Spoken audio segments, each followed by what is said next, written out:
Pourquoi il nous fatigue comme ça, le Real? Vraiment, cette équipe, elle me fatigue. Tu mets une Manita, tu mets un 5-2, mais c'est un 5-2, mais il est amer. C'est même pas plaisant. Il s'est passé des trucs bizarres dans ce match. Il n'y a aucune cohérence, aucun fil conducteur. On va essayer d'analyser quand même, hein.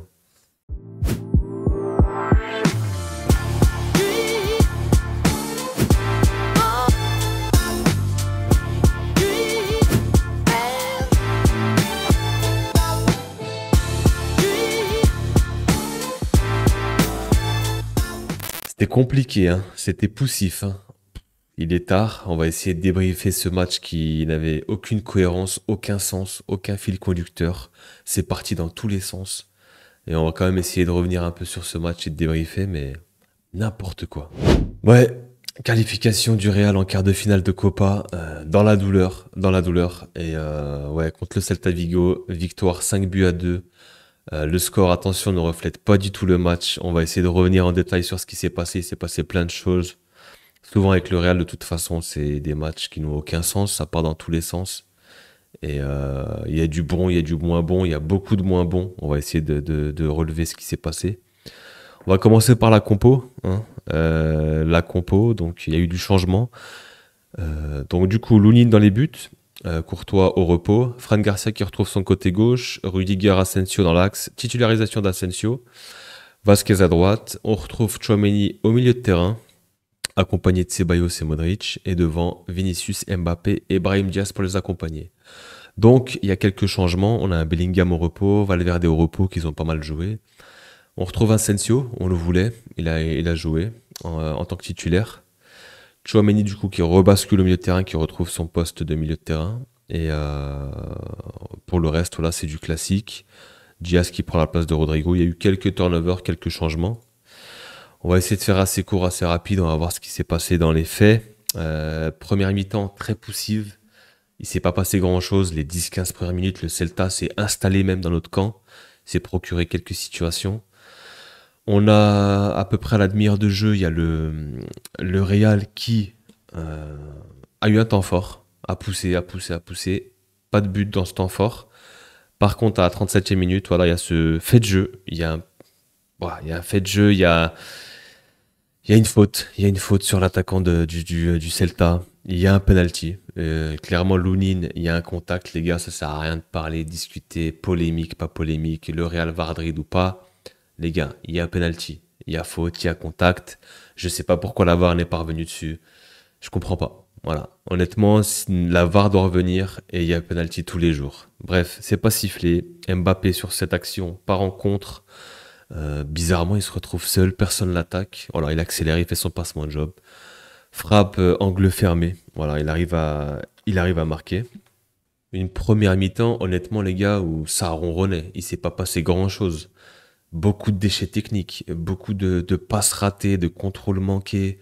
C'était très pauvre en qualité, beaucoup de déchets. C'était même gênant à regarder, c'était compliqué à regarder. Je voyais mon équipe, je disais, mais il y avait rien, il se passait rien, les gars. Il y avait pas de jeu, il y avait pas de connexion, il y avait pas de circuit.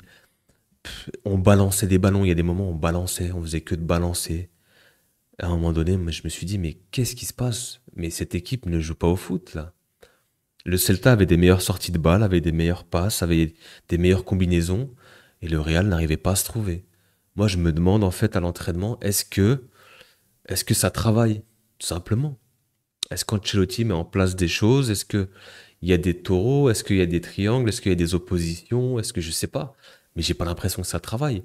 On met les joueurs, 4-2-3-1, allez, hop, on fout des joueurs, allez-y les gars, liberté. Il l'avait dit hein, quand ils étaient à Dubaï là, pour la Super Coupe.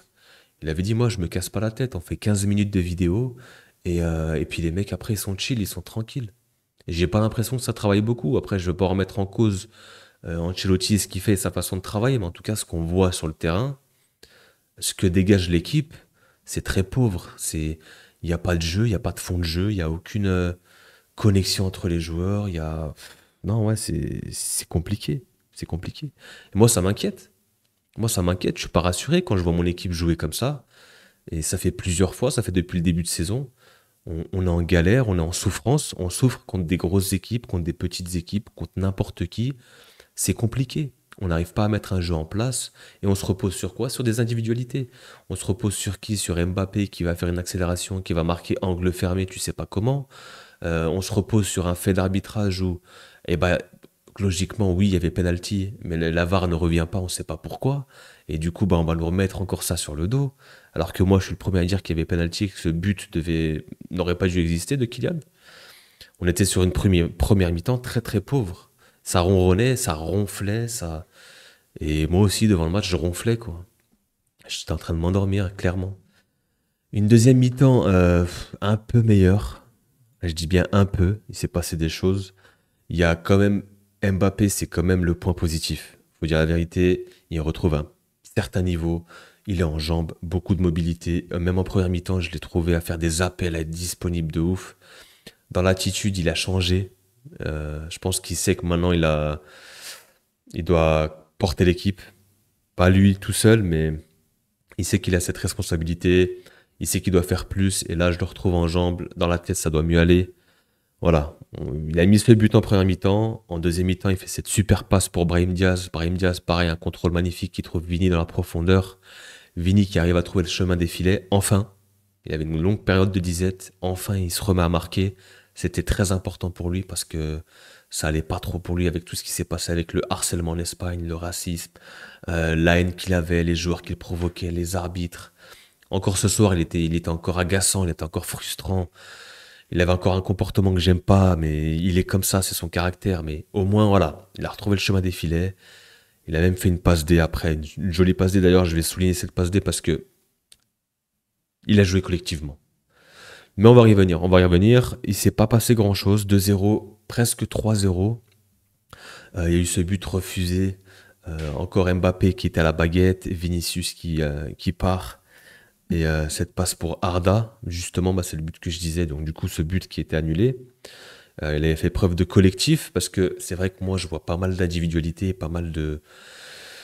Ça joue un peu chacun pour soi en fait, j'ai l'impression. Et je suis pas fan. Je suis pas fan de mon équipe, de comment elle joue. Ça me rassure pas, ça me convient pas.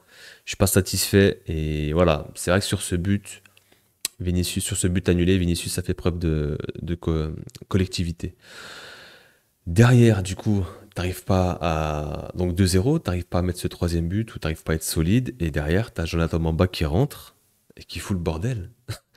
Jonathan Bamba qui rentre et qui fout le bordel. Déjà, bon, il y a cette grosse erreur de Kamavinga. Bon, il est rentré en jeu. Kamavinga, bon, je sais pas si c'est dans la tête, je sais pas s'il a encore le classique en tête ou quoi, mais il y a une incompréhension avec Chouameni. Il essaie de lui remettre Chouameni qui partait, qui faisait un appel, donc perte de balle, passe, but de Bamba, 2-1. Bon, tu te dis, ouais, il reste 10-15 minutes, faut faire attention. Et qu'est-ce qui se passe? La jeunesse, Raúl Asensio, 91e, qui vient faire cette faute dans la surface bête. On voit que c'est un manque d'expérience, on voit qu'il est jeune, on peut comprendre un peu pourquoi Ancelotti voulait peut-être pas tout le temps le mettre. À côté de ça, les gars, mis à part ce penalty concédé qui est grave, hein, tu permets à l'équipe adverse d'égaliser, mais mis à part ça, il fait un bon match. C'est ça qui est le paradoxe en fait. On voit qu'il a pas une bonne note, ce qui est normal. Il a 6,7, mais en soi, il fait un match correct, il fait un bon match. Il est même solide, je trouve. Très très solide. Un peu trop d'engagement, un peu trop de volonté, un peu trop de niaque. Il faudrait qu'il arrive à se canaliser un petit peu. On dirait un chien enragé qui attaque tout ce qui bouge. Il faudrait qu'il se calme un petit peu, qu'il gère un peu ses émotions, son engagement. C'était un peu trop. Et puis la preuve sur cette faute où bah ouais, tu concèdes un penalty de 2 et puis là tu dis bon bah c'est parti pour des prolongations. Le Real va dans tous les sens. Le Real ne sait pas se gérer. Le Real n'est pas solide défensivement.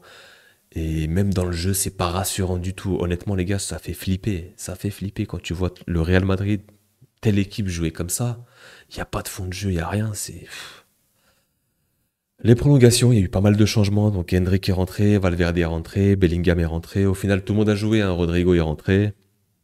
Et, euh, et on a ce but, cette association entre les deux jeunes, Arda Güler qui arrive à trouver Hendrick dans un mouchoir de poche, qui pour le coup, met un super but d'attaquant, contrôle, il se retourne sans regarder la cage, bang, grosse frappe, petit filet, super but d'Hendrick. On sait qu'il a une grosse patate, qu'il a une grosse frappe.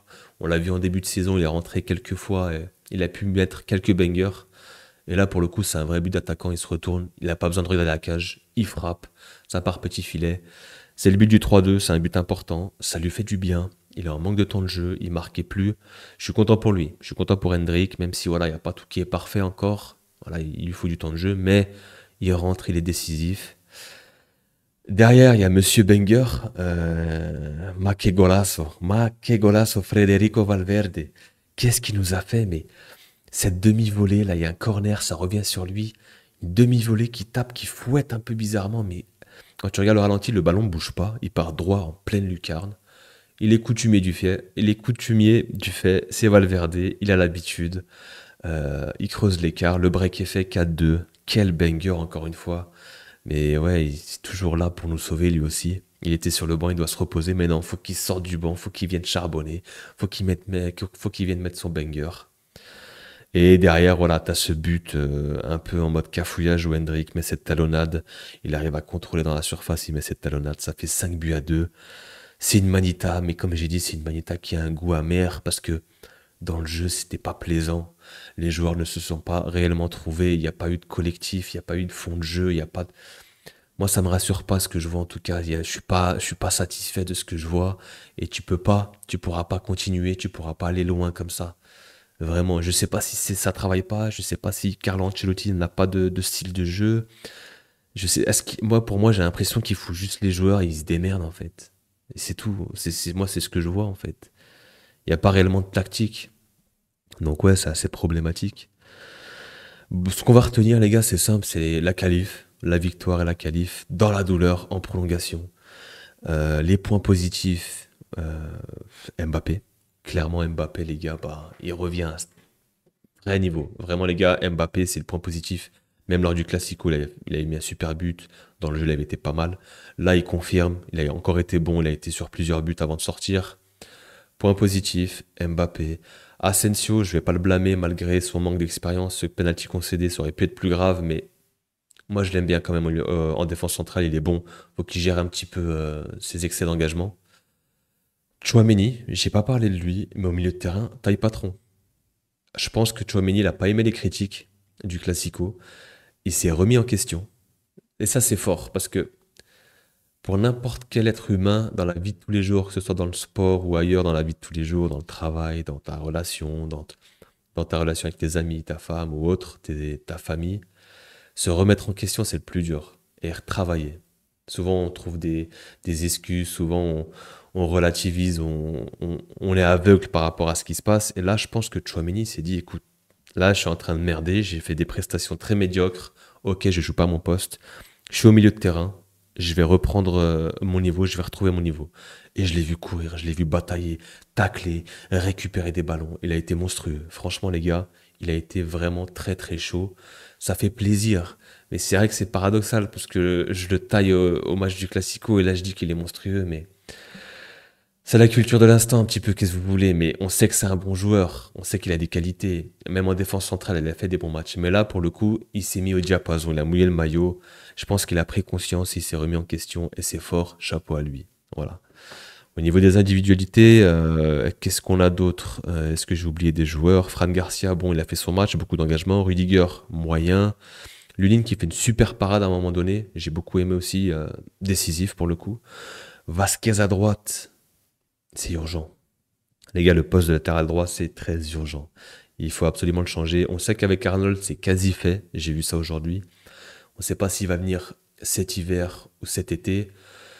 Voilà, il y a ce fait que bah, s'il vient cet hiver, il peut laisser une indemnité à Liverpool, à son club formateur. Par contre, s'ils ne veulent pas le laisser partir, il reviendra cet été libre. On ne sait pas. En tout cas, c'est quasiment bouclé. D'ailleurs, Alphonso Davies aussi, ça va être bouclé. On va avoir deux top latéraux, ça va nous changer, ça va être un game changer, je pense. On verra ce que ça va donner, mais c'est quand même des bons joueurs à leur poste, confirmés. Et ça fait plaisir. Modric, très très bon. Ouais, il a assuré. Je pense que Chouameni et Modric, la combinaison marche très bien, parce que Modric a pu organiser, orchestrer le jeu, et Chouameni était plus dans le combat, dans la récupération, dans l'abattage, dans le gros volume de jeu. Ceballos, il a été pour moi discret, je trouve. Vinicius, comme j'ai dit, ça fait plaisir. Il a marqué, il a fallu faire cette passe D. Je suis content, même s'il y a beaucoup de déchets, c'est encore brouillon, hein, et toujours un peu frustrant. Mbappé, bah voilà, c'est clairement le meilleur de l'équipe qui revient bien. Brahim Diaz, il a fait son match, il a fait cette passe D, il a fait son match. Voilà, un petit peu discret aussi. Voilà. Les gars, on va pas faire 45 minutes. Franchement, il n'y a pas grand-chose à retirer. C'est compliqué. Clairement, c'est compliqué. Moi, je suis inquiet. Je suis pas rassuré dans le jeu. J'attends beaucoup mieux de cette équipe. Franchement, Carlo, avec les joueurs que tu dois clairement faire mieux. Tu dois montrer quelque chose de plus satisfaisant. Tu dois montrer un peu plus de maîtrise dans ton football, dans tes matchs, dans ta gestion.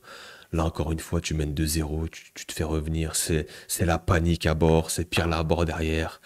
Et non, franchement, c'est pas normal. C'est pas normal de se retrouver dans ces situations comme ça et de faire des débriefs à 1 heure du matin et d'aller en prolongation pour rien. Enfin bref, les gars, on refera sûrement une vidéo et un débrief le lendemain ou dans les jours qui suivent. Il y aura ce match, à mon avis, match de championnat ce week-end contre Las Palmas. Et voilà. Moi, je vous laisse, les gars. Prenez soin de vous et on se dit à très vite.